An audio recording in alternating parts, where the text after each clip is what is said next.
Pemirsa, Kementerian Luar Negeri kembali menyelenggarakan pernyataan pers tahunan Menteri Luar Negeri atau PPTM tahun 2026. Dalam kesempatan ini, Menteri Luar Negeri Sugiono akan menyampaikan rangkuman capaian diplomasi Indonesia sepanjang tahun 2025.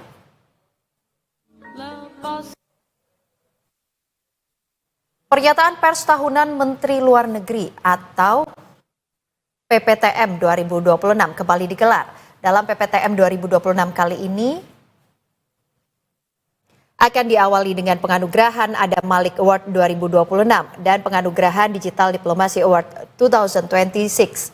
PPTM 2026 merupakan kegiatan tahunan Kementerian Luar Negeri untuk menyampaikan berbagai capaian diplomasi Indonesia sepanjang tahun 2025. Selain itu, dalam PPTM 2026 ini juga Menteri Luar Negeri Sugiono akan turut menyampaikan prioritas diplomasi dan kebijakan luar negeri Indonesia dalam 1 tahun ke depan.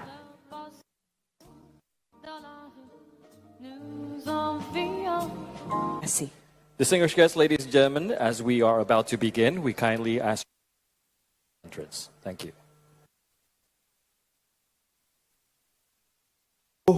Pihak yang berada di garis depan penanganan bencana, kami ingin menyampaikan penghargaan dan terima kasih yang setinggi-tingginya, yang sebesar-besarnya atas segala upaya yang telah saudara-saudara lakukan. Bencana ini menegaskan satu hal, bahwa tugas negara adalah melindungi rakyatnya dalam situasi apapun dan dimanapun. Dan dalam konteks ini, diplomasi Indonesia menemukan relevansinya yang paling besar dan paling mendasar. Presiden Prabowo Subianto menegaskan satu prinsip yang sederhana, namun merupakan fondasi kebijakan luar negeri yang selalu kita pegang teguh, bahwa foreign policy begins at home. Dan untuk mengetahui apa saja yang disampaikan oleh Menteri Luar Negeri Sugiono dalam pernyataan pers tahunan Menteri Luar Negeri, kita tanyakan langsung dengan reporter Garuda TV, Edo Yoga yang sudah berada di sana. Halo, selamat siang Edo, apa saja bahasan PPTM 2026? Silakan Edo Yoga.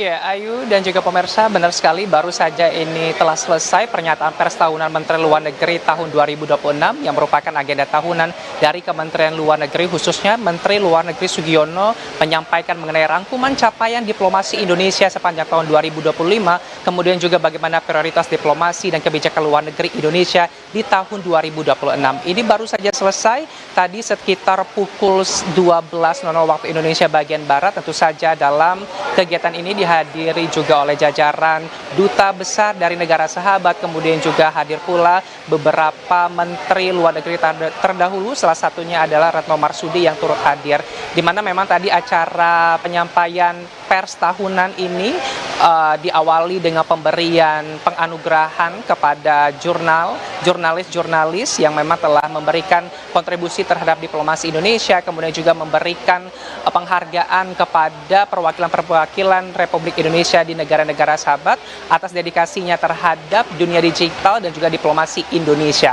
Nah, Ayu dan juga pemirsa, yang menjadi menarik adalah memang di agenda tahunan ini tadi disampaikan beberapa capaian diplomasi Indonesia sepanjang tahun 2025, tentu saja dalam kepemimpinan Menteri Luar Negeri Sugiono. Tadi ia menyampaikan bahwasanya diplomasi Indonesia yang merupakan diplomasi yang tidak reaktif namun adaptif ini menjadi pilar fundamental politik luar negeri Indonesia. Ia menyampaikan bagaimana keamanan dan juga keamanan ini juga menjadi salah satu bagian strategis dalam diplomasi Indonesia. Terlihat di tahun 2025 yang lalu bahwasanya Kementerian Luar Negeri ini memiliki fokus terhadap diplomasi, ketahanan dan juga keamanan yang ditandai dengan adanya 7 kerjasama pertahanan, kemudian juga ada 16 perjanjian penegakan hukum dengan negara-negara sahabat, diantaranya mulai dari Kanada, Turki, Prancis, dan juga negara lainnya. Selain daripada itu juga Kementerian Luar Negeri ini terus melakukan dialog 2+2 dengan baik itu Kementerian maupun Menteri Luar Negeri maupun Menteri Pertahanan negara-negara sahabat seperti di Jepang, Vietnam begitu ya, untuk memastikan bagaimana keterlibatan dan juga diplomasi, ketahanan dan juga keamanan Indonesia dengan negara-negara sahabat ini terjalin. Selain daripada dalam diplomasi, ketahanan dan juga keamanan, tadi disampaikan juga mengenai diplomasi ekonomi Indonesia yang terlihat dari berbagai kesepakatan dari komprehensif ekonomi agreement yang telah disepakati mulai dari negara-negara Eropa seperti SEPA Kanada, kemudian juga di tahun 2026 disampaikan akan ada berbagai agreement atau SEPA yang nantinya akan disepakati, salah satunya adalah dengan Rwanda, yang tentu saja dengan adanya kebijakan-kebijakan ini akan bisa meningkatkan kualitas kesejahteraan masyarakat Indonesia dan juga kerjasama dengan negara luar. Tadi juga disampaikan bagaimana salah satu kebijakan strategis dari diplomasi ekonomi ini adalah dengan penggunaan KRIS. Tadi disampaikan bagaimana kebijakan ini telah berhasil berada ataupun bisa populer begitu ya di negara-negara sahabat seperti Singapura, Jepang, lalu kemudian ini akan merambah ke negara-negara lainnya. Selain daripada diplomasi ekonomi, tadi juga disampaikan mengenai bagaimana fokus Indonesia ini terhadap warga negara Indonesia yang berada di negara-negara luar. Tadi disampaikan sebanyak 27.000 lebih warga negara Indonesia yang berada di negara-negara krisis ini telah dipulangkan di Indonesia. Kemudian juga pemberdayaan diaspora yang ada di luar negeri ini juga menjadi fokus dari Kementerian Luar Negeri, sehingga bagaimana warga negara Indonesia yang ada di luar negeri ini bisa nanti kemudian menjadi warga negara yang bermanfaat dan juga berdampak. Sementara itu Ayu yang dapat kami laporkan kembali ke Anda di studio. Baik, terima kasih Edo Yogi atas laporan Anda dan selamat kembali bertugas.